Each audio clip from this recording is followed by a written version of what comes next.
Always welcome साथियों, digital class हमेशा आपके साथ।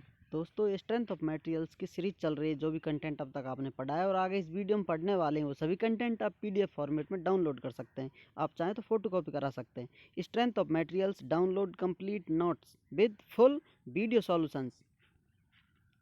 यदि साथियों आपका कोई कंपटीशन से रिलेटेड डाउट है तो आप हमसे कॉन्टैक्ट कर सकते हैं। कॉन्टैक्ट लिंक आपको वीडियो डिस्क्रिप्शन में मिल जाएगी। यदि आपका इस कंटेंट से रिलेटेड कोई सुझाव है तो आप हमें अवश्य बताएं साथियों। हमसे जितना बनेगा हम अपने आप को अपडेट करने की पूरी कोशिश करेंगे। इससे पिछले वीडियो में साथियों हम ये प्रॉब्लम सॉल्व कर चुके थे। जो इस प्रकार का अपना फ्रेम है, इसमें किस प्रकार एनर्जी स्टोर होती है और उससे अपना जो वर्टिकल डिस्प्लेसमेंट आता है एट पॉइंट ऑफ बी, तो आपने देख लिया था। और एक ये जो अपनी रिएक्शन से प्रॉब्लम थी, किस प्रकार रिएक्शंस आते हैं, किस प्रकार एक्शन रिएक्शन इसकी लोडिंग वर्क करती है साथियों। इससे आप स्ट्रेन एनर्जी मेथड लगाकर आप किसी पॉइंट का वर्टिकल या हॉरिजॉन्टल डिफ्लेक्शन के लिए ये इस्तेमाल कर सकते हैं। फ्रेम तो बहुत से पढ़े होंगे तुमने, मगर ऐसा भी फ्रेम कहीं पढ़ा है क्या? What is the vertical displacement at the point B of the structure shown in the figure given below? इस डायग्राम से आप समझ सकते हैं साथियों, ये फ्रेम बना हुआ है अपना। ये डब्ल्यू लोड लग रहा है इस एंड पर, इसके पर, और ये इसका एंड फिक्स है। तो इसकी जो रेडियस ऑफ कर्वेचर है साथियों, आर है, यहाँ पर दे रखी है, इस प्रकार ये मेंशन है। अब साथियों इसमें इस लोड से कितनी एनर्जी स्टोर हो सकती है, स्ट्रेन एनर्जी कितनी आ सकती है, इसे जानने के लिए इस पर एक सेक्शन कट कर लेंगे जो कि बहुत छोटा है। स्टडी करने के लिए एक पॉइंट समझ लीजिए आप उसको, उस पर हम स्ट्रेन एनर्जी जानेंगे और फिर उसके बाद इंटीग्रेशन कर देंगे फुल लेंथ के लिए इसकी स्ट्रेन एनर्जी जानने के लिए। मान लेते हैं अपना इस पॉइंट पर स्टडी चल रही है साथियों। इस पॉइंट पर हम मोमेंट निकाल रहे हैं जो कि डी एस लेंथ है इसकी। या फिर एक अलग ले लेते हैं साथियों, एक छोटी सी स्ट्रिप, इस प्रकार, जैसा कि आप यहाँ देख सकते हैं। इस प्रकार एक छोटी सी स्ट्रिप ले लिए, इसकी डी एस लेंथ है साथियों और एंगल बन रहा है डी थीटा। इसमें बहुत छोटा माइनर एंगल बन रहा है डी थीटा। इस प्रकार अब हम जानते हैं साथियों, डी एस छोटा एंगल बन रहा हो तो किसके बराबर होती है, आर जो एंगल होता है डी थीटा के बराबर होगी साथियों। अब हमें जानना है ये लेंथ जिस पर हम स्टडी कर रहे हैं लेंथ कितनी है। इसे आप आर मान सकते हैं साथियों, आर साइन थीटा। यदि हम यहाँ से एंगल लें, इसको मान लेते हैं थीटा एंगल है साथियों, तो ये आर साइन थीटा हो जाएगा। इसका वर्टिकल कंपोनेंट है और ये इसका आर कॉस थीटा हो जाता है साथियों। तो ये आर साइन थीटा है, इस साइन थीटा को हम काम में लेंगे आगे चलकर। अब इस प्रकार आप देख सकते हैं डिटेल में नोट्स में अपनी, ये डी एस है, ये D S R D theta के बराबर होगी। ये छोटी सी स्ट्रिप है जिस पर हम स्टडी कर रहे हैं। इसे इस डिस्टेंस को आप एक्स मान सकते हैं या फिर ये आर साइन थीटा है जो अभी बताया था। आर का अपना वर्टिकल कंपोनेंट है साथियों। मोमेंट एट स्ट्रिप और पॉइंट डी एस, इस पॉइंट पर हम मोमेंट निकालना चाहते हैं साथियों। मान लीजिए इस पॉइंट पर ये डी एस पॉइंट है साथियों, छोटा सा, ये आपको भले ही थोड़ा ज़्यादा एंगल दिखाई दे रहा हो स्टडी के लिए, लेकिन सिर्फ एक पॉइंट है साथियों, उस पर हम स्टडी कर रहे हैं। तो इस पॉइंट पर मोमेंट कितना होगा, जितना ये लोड लग रहा है इसकी परपेंडिकुलर डिस्टेंस, अतः पी इंटू एक्स। एक्स क्या है साथियों, पी आर साइन थीटा, ये एक्स है। इस प्रकार इस पॉइंट पर मोमेंट कितना है अपना, moment at D S strip is equal to P X, या आप कह सकते हैं पी आर साइन थीटा। अब साथियों इसका हम पार्शियल डिफ्रेंशिएशन कर लेंगे। D M divided by del P is equal to R sine theta, del M divided by del P is equal to sine theta. क्योंकि आपने पी के सापेक्ष में इसका इंटीग्रेशन कर दिया तो पी हट जाएगा, आर साइन थीटा बचता है साथियों। अब साथियों इस वैल्यू को आप स्ट्रेन एनर्जी के सिंपल फॉर्मेट में डाल सकते हैं या फिर डायरेक्ट अपडेटेड फॉर्मेट में, जहाँ की डिफ्रेंशिएशन इसका कर दिया जाता है। इस फॉर्मेट में भी ये वैल्यू डालकर आप स्ट्रेन एनर्जी निकाल सकते हैं। इस मेथड से डायरेक्ट आपको डिफ्लेक्शन एट पॉइंट भी मिल जाता है साथियों। पहले यदि आप स्ट्रेन एनर्जी मेथड से इस्तेमाल करेंगे तो पहले स्ट्रेन एनर्जी निकालनी होगी। उस स्ट्रेन एनर्जी आने के बाद उसका फिर साथियों पी के साथ में आपको, पी के रेस्पेक्ट में आपको डिफ्रेंशिएशन करना होता है। उसके बाद आपको डिफ्लेक्शन मिल जाता है एट पॉइंट बी, जिस पॉइंट पर आप डिफ्लेक्शन निकालना चाहते हैं।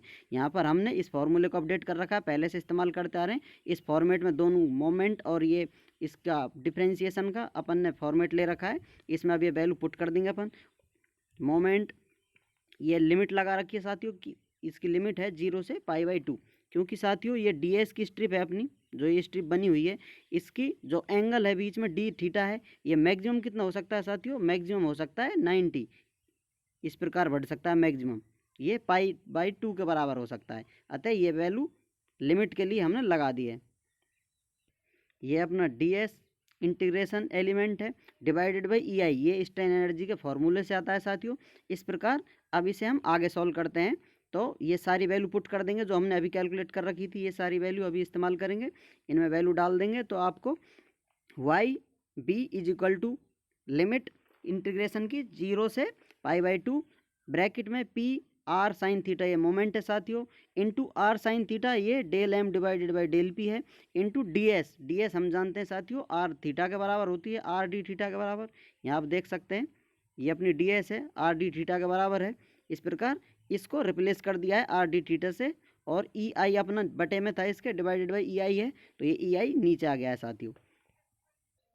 इंटीग्रेशन करने के लिए अब ये सारी वैल्यू अपनी थीटा फॉर्मेट में होगी साथियों। इंटीग्रेशन करने के लिए आपको सिर्फ एक वेरिएबल रखना होता है, जैसे कि एक्स पर हम इंटीग्रेशन करते आए हैं, इस प्रकार यहाँ इंटीग्रेशन थीटा पर कर रहे हैं। दो वेरिएबल नहीं होने चाहिए, इसलिए एक वेरिएबल के लिए हमने डी थीटा सारे फॉर्मेट को थीटा में कन्वर्ट कर दिया है। अब यहाँ पर इसका इंटीग्रेशन करेंगे तो इसमें से कांस्टेंट बाहर निकाल लेंगे साथियों। ये कांस्टेंट है W R power Q divided by E I. अब इंटीग्रेशन अंदर बचता है साथियों sine square theta d theta. अब sine square theta d theta का इंटीग्रेशन करना होता है साथियों, लिमिट वही है अपनी 0 से π/2। अब साइन स्क्वायर थीटा का इंटीग्रेशन इतना आसान नहीं है, इसको चेंज करने के लिए हम इंटीग्रेशन जानते हैं कॉस 2 थीटा का साइन 2 थीटा या साइन थीटा है कॉस थीटा का, तो इसलिए इसको चेंज कर देते हैं साथियों। इसको कांस्टेंट को यहाँ ले आए हैं डायरेक्ट, अगले स्टेप में लिमिट लगा दिए इस पर, और साइन 2 थीटा को रिप्लेस कर सकते हैं 1 minus cos 2 theta divided by 2। अब इसको डी थीटा ये इंटीग्रेशन एलिमेंट है अपना, अब इसको हम आसानी सॉल्व कर सकते हैं साथियों। इसको सॉल्व करने के लिए ये कांस्टेंट बाहर रहेगा, 1 इंटू डी थीटा, इसका इंटीग्रेशन करेंगे साथियों तो थीटा आ जाएगा, माइनस कॉस 2 थीटा का यदि हम इंटीग्रेशन करेंगे तो साइन 2 थीटा डिवाइडेड बाई 2 आ जाता है साथियों, और इसकी लिमिट 0 से π/2 है। अब आप देख सकते हैं हम जानते हैं sine pi is equal to 0, sine pi की वैल्यू 0 के बराबर होती है।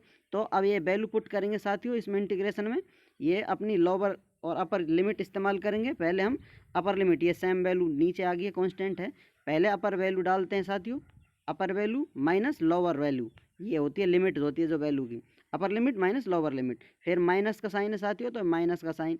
इसी प्रकार अब इस फॉर्मेट में आप डालेंगे upper limit minus lower limit, इस प्रकार साथियों ये अपर लिमिट और ये minus lower limit. Upper limit क्या है साथियों π/2 होता है। अब साइन 2 थीटा की जगह आप π/2 डालेंगे तो 2 से 2 कैंसिल आउट हो जाएगा, साइन पाई बचेगा, तो साइन पाई की वैल्यू 0 होती है, इसलिए ये सारी टर्म 0 हो जाएगी। इस प्रकार फाइनली हमें deflection at point Y, deflection at point B Y B is equal to π/w/r power Q divided by 4 बचता है साथियों। इस प्रकार हमें फाइनली अपने पॉइंट बी पर डिफ्लेक्शन प्राप्त हो गया है, जो कि डिफ्लेक्शन है π/w/r³ डिवाइडेड बाई 4 किसी के अंदर से साथियों साइंटिस्ट की आत्मा आवाज़ दे रही हो तो कमेंट बॉक्स में आकर अवश्य बताएं।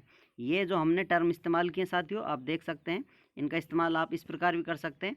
इसको एंगल ऊपर से लिया है साथियों, ये एंगल हमने यहाँ से लिया है, आप चाहें तो ये एंगल यहाँ से भी ले सकते हैं, फिर यहाँ से लेने पर आपके कंपोनेंट चेंज हो जाते हैं साथियों।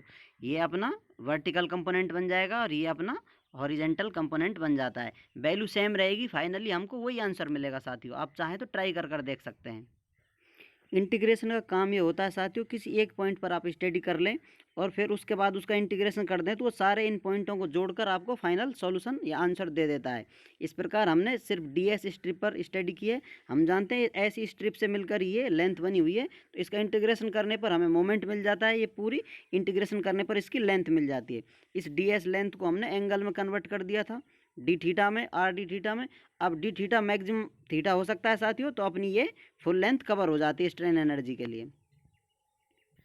यहाँ पर आपको ये डीएस और ये पॉइंट अलग अलग नज़र आ रहा होगा साथियों, ये बहुत माइनर पॉइंट है, आप समझ लीजिए यही पॉइंट डीएस है और इसी पॉइंट पर हम मोमेंट निकाल रहे हैं, इसी पर स्टडी चल रही है, सिर्फ एक पॉइंट पे ये सब किया जा रहा है।